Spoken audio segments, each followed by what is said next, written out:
Non, non, finalement, c'est pas pour moi. C'est le genre de phrase qu'on peut entendre assez souvent lorsqu'on est formateur ou alors qu'on intervient sur des projets d'autres personnes. Tout va bien, tout est beau pendant un temps, puis tout d'un coup, boum, ça s'effondre.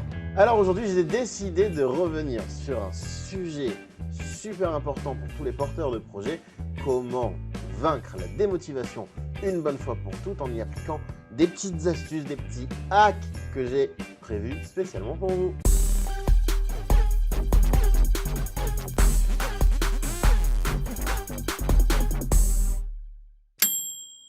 Lors de la dernière vidéo, j'ai annoncé les 5000 abonnés, mais aujourd'hui c'est plus 5, c'est 6000 abonnés que l'on a dépassé sur la chaîne et je pouvais pas faire cette vidéo sans faire un petit clin d'œil à toute la communauté qui s'agrandit, à toutes les personnes en interne qui m'aident à faire vivre cette chaîne au quotidien et qui d'ailleurs ne seraient pas là si je n'appliquais pas les conseils que je vais vous donner dans cette vidéo. Et si tu viens tout juste de nous rejoindre et que tu es amoureux du marketing digital, du e-commerce, des projets d'entrepreneuriat, eh bien, abonne-toi à la chaîne, c'est tout plein d'astuces et de conseils. Active la petite cloche, comme ça tu seras notifié aussi de nos prochains contenus. Alors, ça varie selon les études, et puis j'ai fait plus ou moins une moyenne de ce que j'ai trouvé dans les études. À peu près 8 projets sur 10 sont abandonnés. 8 sur 10, c'est beaucoup, mais finalement, quand on y pense, combien d'idées on a eu qu'on a abandonnées en chemin, tous, que ce soit privé ou professionnel? Une situation plus que banale, c'est celle de deux copains qui parlent entre eux, dont l'un dit « Oh, lui a eu une super idée, et ben j'avais eu la même il y a 5 ans, j'avais même commencé à bosser dessus, mais bon, j'ai lâché en cours de route pour telle et telle raison, et aujourd'hui, ben c'est lui qui réussit et pas moi. » Je suis sûr que tu connais cette situation, c'est même probable qu'elle te soit arrivée à toi directement. Alors pourquoi? Il y a évidemment tout un tas de raisons externes qui peuvent faire qu'on abandonne un projet. Ça peut être au-dessus de nos capacités, qu'elles soient compétences ou financières. C'est peut-être pas le bon timing, mais souvent derrière les raisons que l'on se donne, il y a une démotivation qui arrive en cours de la création du projet. Alors vous me connaissez normalement, je suis quelqu'un de plutôt technique et plutôt scientifique, pas vraiment axé sur motivation personnelle. Donc ce qu'on va faire ici, c'est qu'on va aborder ça d'un point de vue plutôt scientifique. J'ai une courbe à vous montrer, une courbe qu'on va essayer de comprendre pour mieux combattre la démotivation. Et puis derrière, je vais appliquer des principes que j'applique normalement en marketing pour finalement surmonter cela. Nous voici donc sur la courbe de motivation. À noter que l'on part du négatif vers le positif, moins 40 plus 60, bien que les chiffres ne soient pas tout à fait exacts, ils sont surtout là pour illustrer la courbe. Ça part de très démotivé à motivé, et dans l'axe d'abscisse, on a non pas du temps, mais des étapes. Faites bien attention parce que ça va différer d'une personne à l'autre. La première étape d'un projet, c'est la germination. C'est l'idée qui arrive dans la tête du porteur de projet qui se dit ben, « Tiens, je vais lancer ça, j'ai envie de lancer ça ». Et souvent, quand on reçoit d'ailleurs chez nous des membres de la communauté, ils en sont plus ou moins à ce stade-là. Et derrière, on arrive tout de suite, tout comme dans un couple finalement, à la lune de miel. La lune de miel, c'est le moment où on est extrêmement motivé à lancer son projet parce qu'on y croit dur comme fer, on pense que ça vaut le coup, on pense que ça va nous rapporter des bénéfices au-delà des inconvénients que cela peut engendrer. Et c'est à ce moment-là que l'on met en place les fondations de son projet, tout comme dans un couple d'ailleurs, de la même manière, on met en place les fondations de son couple à ce moment-là. Mais une fois que les fondations sont mises, on va rencontrer les premières difficultés. Ce qui est appelé ici la prise de conscience. On va tout d'un coup se confronter à des problèmes inhérents à tout projet, obligatoires, systématiques, je le dis toujours. Et c'est à ce moment-là, dans cette période de doute, qu'on est le plus démotivé. Au tout début, finalement, en général, on arrive même facilement à le définir d'un œil extérieur, de voir que on est pile à ce moment-là. D'ailleurs, nos formateurs savent le déceler. Alors, par mon expérience en termes de création d'e-commerce, souvent ça intervient à la deuxième, troisième semaine après le début effectif des actions menées pour la création. Et ça tombe quelque part sous le sens parce que c'est à ce moment-là où on a commencé à donner le plus d'efforts, que d'un autre côté, on n'a pas encore récolté les fruits de nos efforts et que tout d'un coup, bam, on a les premières difficultés. Et c'est là qu'intervient cette prise de conscience et ce momentum de « finalement, c'est pas pour moi ». À cette étape-là, plusieurs options. Première option, on abandonne. Et c'est souvent le cas dans beaucoup de projets. On l'a dit tout à l'heure, 8 sur 10, l'abandon est une option qui est souvent choisie. Ou pas choisie, imposée peut-être presque. Deuxième option, on se transforme, on change de point de vue. On envisage les choses sous un angle différent et on essaye de mettre en place des actions qui vont nous mener à des résultats différents. Ce que je vais appeler la transformation. Sans cette étape de transformation, pas de projet. C'est donc là que l'on va commencer à s'adapter aux problématiques que l'on rencontre, à se confronter à la réalité, à essayer d'apporter des solutions sur chacun des problèmes. On va aussi mettre en place une nouvelle organisation que l'on n'avait pas précédemment et que l'on n'avait peut-être même pas envisagé précédemment. Alors ici, la courbe remonte petit à petit. En réalité, pendant toute cette étape-là, on a encore des vagues, des hauts et des bas. On a encore des moments où on doute, où tout d'un coup on a résolu un problème, on en a un nouveau qui a émergé. Et même si ici ça ressemble à une période stable, en réalité c'est la période la plus instable. C'est d'ailleurs pour cette raison-là qu'on est encore du côté négatif de la motivation, on est encore en dessous du zéro. Mais c'est aussi juste après que l'on commence à récolter les premiers fruits de nos efforts. A priori, c'est à ce moment-là qu'on commence à avoir aussi des bons aspects, à se dire, tiens, ce que j'ai fait, ça a payé. La récolte va booster notre motivation pour aller plus loin, plus haut, jusqu'à une phase de stabilisation dans la motivation, je parle, et de sérénité où l'on est confiant, où l'on a un projet que l'on a construit finalement et qui est encore en cours de construction et d'évolution. Le projet n'est pas fini. Mais là, du fait qu'on ait des réussites dans le projet à opposer aux échecs, en plus du fait de voir que cela progresse, eh bien, on atteint un stade normalement de sérénité. Évidemment, c'est une courbe générale. Elle peut ne pas s'appliquer à l'exactitude à tout le monde. Il peut y avoir des cycles, ça peut redescendre, essentiellement au moment de gros changements. Mais à chaque fois, cette logique de creux, prise de conscience, transformation se retrouve. Bon, alors je suis pas psychologue. En revanche, je suis plutôt un marketeur correct. Et en marketing, j'utilise pas mal de leviers psychologiques pour arriver à mes fins. Donc, j'ai essayé de les transposer dans les conseils que je vais vous donner ici. J'ai appelé ça de l'automanipulation. Finalement, ce sont des leviers qui, normalement, on utilise contre nous. Ben là, on va se les utiliser soi-même pour se tromper soi-même. Mais se tromper pour la bonne cause. Premier hack que je vais te conseiller d'appliquer, c'est s'écrire et se relire. S'écrire, écrire à soi-même et se relire. À quel moment le faire? Au moment où on est le plus motivé, donc au tout début du projet.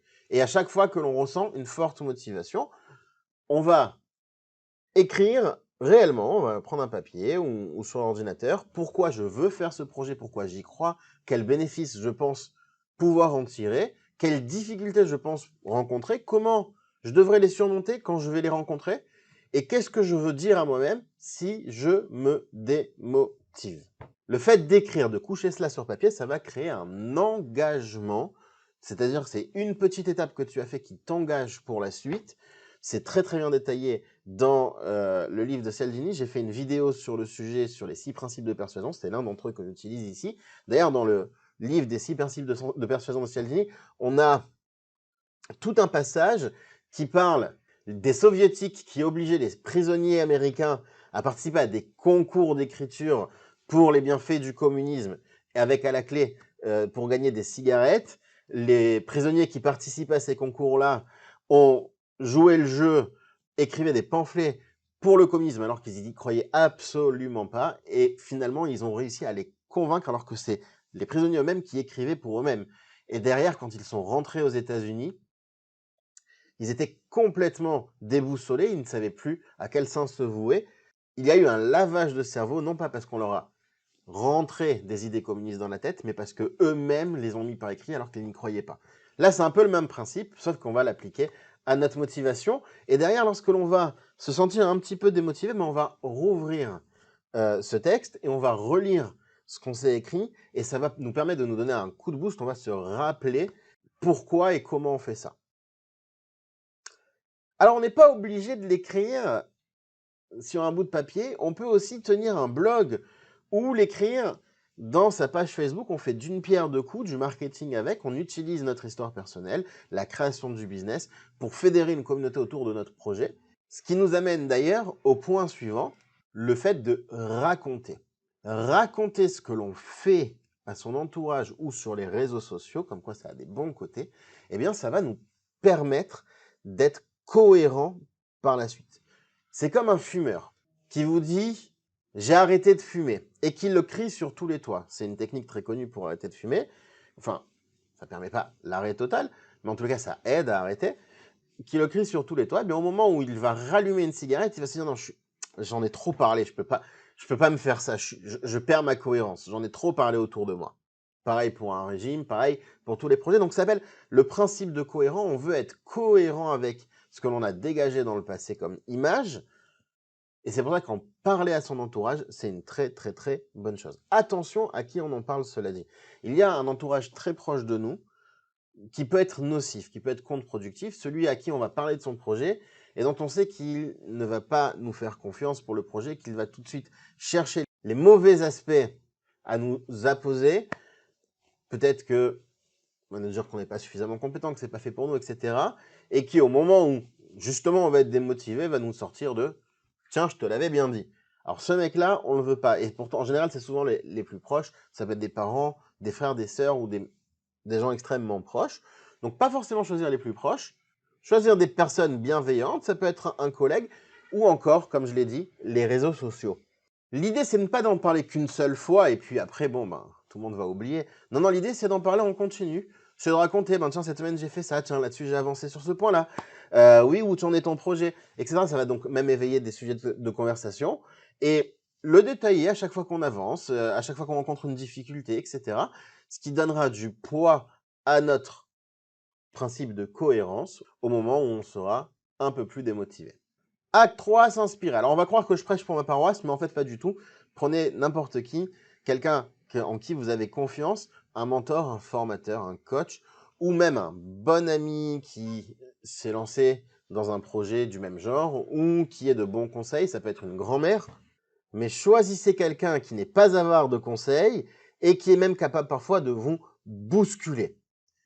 L'idée, c'est que lorsque l'on va être démotivé, et il faut le choisir, évidemment, dès le début, c'est pas uniquement quand on est démotivé, il faut qu'il nous suive. Et l'idée, c'est que lorsque l'on va être démotivé, qu'il va nous donner des conseils pour remonter la pente, eh bien, on va se soumettre à son autorité. Et d'ailleurs, même dans son projet, prendre ses conseils et les appliquer quotidiennement, c'est très, très positif. L'homme a tendance à se soumettre à l'autorité, c'est ce qu'on appelle le principe d'autorité, justement.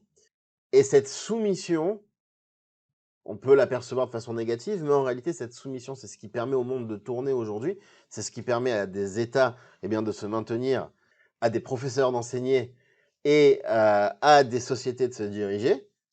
C'est exactement ce principe d'autorité-là. Et bien, pareil dans l'entrepreneuriat, si on a quelqu'un qui nous guide, eh bien, ça va nous permettre d'avancer et de moins se poser de questions, de se dire, non, je suis dans le cadre de ce qu'on me dit. Et donc, parfois, se décharger mentalement de ce qui nous pèse. La perte de contrôle, le sentiment que tout nous échappe, c'est quelque chose qui amène la démotivation. Évidemment, c'est une des problématiques que l'on peut rencontrer. Et toujours, on aura évidemment des éléments extérieurs qui vont tirer vers la perte de contrôle. Donc l'idée, c'est d'arriver à récupérer son contrôle et à contrôler ses actions dans toutes les phases, qu'elles soient bonnes ou mauvaises. C'est toujours, les conseils s'appliquent tout le temps et elles seront exploitables au moment où on est dans la phase de démotivation. Donc, pour mieux contrôler ce que l'on fait, on va déjà planifier ses actions. Planifier ses actions et se donner des objectifs à court terme. Se dire, bon, ma prochaine étape, c'est ça. L'étape d'après, ce sera cela. L'étape d'après, ce sera cela. En face des actions que l'on va mener, se fixer des objectifs que l'on compte atteindre. Si à cette étape-là, j'ai prévu que tel élément soit terminé, bon, à la fin, j'ai un résultat, c'est l'objectif que je me fixe. Se donner des petits objectifs et des objectifs à court terme, encore une fois, des objectifs qui ne mettent pas des mois à atteindre, mais plutôt en termes d'heures ou de jours. Les lister et les cocher les uns après les autres. S'organiser pour les atteindre, organiser son planning pour, et agir, agir, agir, agir en permanence. L'inaction mène à la démotivation, pareillement. Là, on engage encore une fois les deux principes dont on a parlé précédemment, le principe d'engagement et de cohérence. Bon, alors là, c'est pas vraiment basé sur mon expérience marketing, mais plutôt sur mon expérience personnelle. Je sais que je fonctionne comme ça moi-même. Je sais que ça convient à beaucoup de gens. Je sais pas si ça convient à tout le monde. Et il n'y a pas de fondement scientifique là-dessus, en tous les cas pas à ma connaissance. Le lâcher prise. Évidemment, s'octroyer des temps off, des temps où l'on ne fait pas son projet, où on se consacre à d'autres choses, des temps de détente, dans sa journée, dans sa semaine, dans son mois, dans son année. Dans une année, ça s'appelle des vacances. Là, c'est pareil. Donc s'octroyer, se prévoir des temps comme cela, et si vous êtes comme moi des acharnés du travail, vous allez peut-être avoir même un peu de mal à le faire, en se disant que finalement le travail ça me détend plus que les vacances, c'est quelque chose que je me dis, et pourtant ça reste super nécessaire de ne pas avoir tout le temps la tête dans le guidon. Mais ça à la limite, ça tombe un peu sur le sens. Moi ce qui m'arrive parfois, voilà, c'est d'accepter en cas de coup dur une déconnexion complète définie dans le temps. J'ai une très grosse masse de démotivation qui pèse sur ma tête, j'ai plus envie, j'ai plus la force. Plutôt que de me laisser aller à une dépression, je vais au contraire me dire, bah, tu sais quoi, j'arrête. J'arrête, mais par contre, je mets une date dans le temps. Attention, une date proche. Ça, en général, c'est ou quelques heures ou une journée dans mon cas. Je m'arrête pour une journée. Pendant une journée, je fais autre chose. Je lâche tout complètement. Je fais une déconnexion complète. J'avais prévu des rendez-vous, ben je les annule. J'avais prévu d'atteindre tel objectif, je les coupe. J'ai des impératifs quotidiens qui sont obligatoires, qui doivent être faits, comme tout chef d'entreprise. Alors à ce moment-là, je me les planifie rapidement pour vite les terminer et passer à ma journée de demain, passer à ma déconnexion, et je me dis, bon ben voilà, demain matin, après-demain matin, je reviens, je suis en forme. Par contre, je me donne cette date limite, cette date butoir, parce qu'une fois que j'ai déconnecté, déjà toute la pression redescend, et en revenant, ben, je suis beaucoup plus motivé, beaucoup plus boosté pour repartir sur de bonnes bases au moment où je me le suis défini. Voilà quelques petites astuces pour lutter contre cette démotivation. Alors j'ai pas la prétention que ce soit exhaustif, je suis pas du tout psychologue, c'est pas ma partie, c'est basé plus sur mon expérience personnelle. Je suis certain que parmi les membres de la communauté, il y a beaucoup de gens qui ont plein de conseils à ce niveau-là, donc n'hésitez pas à nous les partager en commentaire, vos questions aussi, on y répond. Si c'est une vidéo qui t'a plu, n'hésite pas à le petit pouce pour nous le signaler et n'oublie pas de t'abonner évidemment et d'activer la petite cloche si ce n'est pas encore fait. Bravo encore et merci aussi mes membres de cette communauté YouTube et moi je vous dis à bientôt.